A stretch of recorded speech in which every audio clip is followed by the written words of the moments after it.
When the mind gets caught up in things, disturbances, judgments, when we're caught, how in those moments do we take life lightly, like it's a game?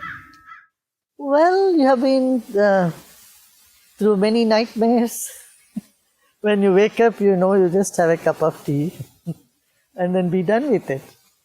So, time and again we have to remind ourselves, hey, come on, this is all a dreamlike state and I'm going to get over this. And this is not the first time you have had this experience many a time. You know, a traumatic experience never comes to anyone for the first time at a later age. It only gets recreated, which has been there from childhood for this or that. We get upset or something or other. But we forget all that. And we have forgotten how we have been dealing with them also. So just a gentle reminder about our own past experience can help us to snap out of it. You can try that. Knowledge and wisdom, I tell you, is the best way to awaken oneself. Gurudev, we're sitting here with you in the illusion, and yet your presence is helping us transcend that illusion. When we're not in front of you, what aspects of the illusion can help us become free and not more bound? I tell you, nothing. Nothing whatsoever can help you. Now what? You are left, right? You are left lurching. That will bring the freedom. You know, we try to hang on to this or that or that or that. See, nothing to hang on. And then the reality dawns. See, let's not go to ultimate. We want ultimate happiness. We want long lasting. We want more and more. And let us drop all this. Let's go step by step. What you see, is this real? Go on questioning the present.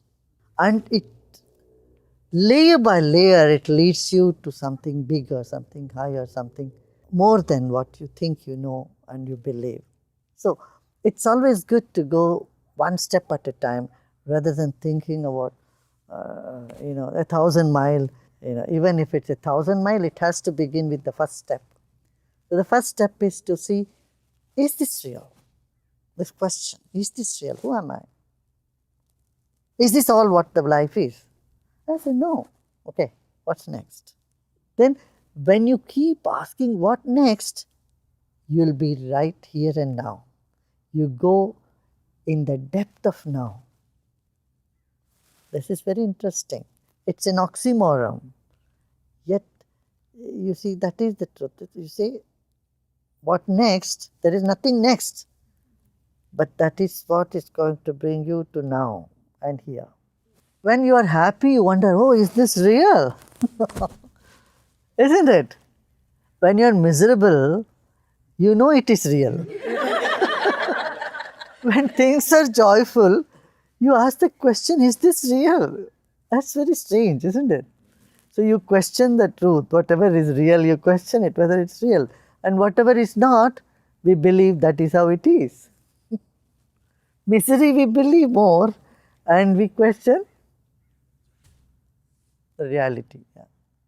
Gurudev, when dealing with things like chronic health issues, chronic pain, what's happening in the body feels like reality.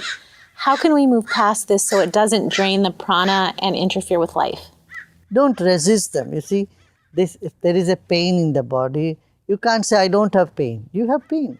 Be with it. It's an intense situation. If you have done our advanced program, we have this process, meditation in motion.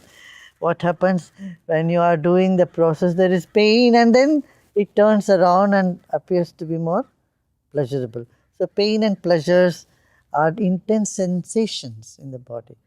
But what you see is you are beyond the sensation. This experience simply dawns when you accept it. The more you keep resisting it, it takes longer for you to get out of it.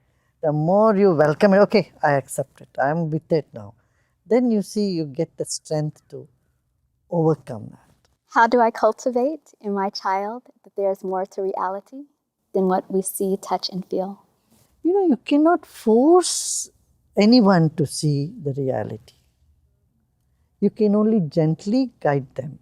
It's impossible to make someone realize the truth beyond their perceptual reality. Time and maturity and right education will all lead them to that direction. And exposure to wide range of knowledge. And meditation, of course. Identities, they get developed in society naturally. You don't have to do much about it. All that you need to do is making them realize they are much more than the identities that they are identifying with themselves. That identity is just like a coat or a jacket or a sweater which you can put on and remove it anytime you want. This is what we need to teach them, rather than thinking the identity as your own skin, which you can never get rid of unless you go to the grave. Even there your skin remains in the body.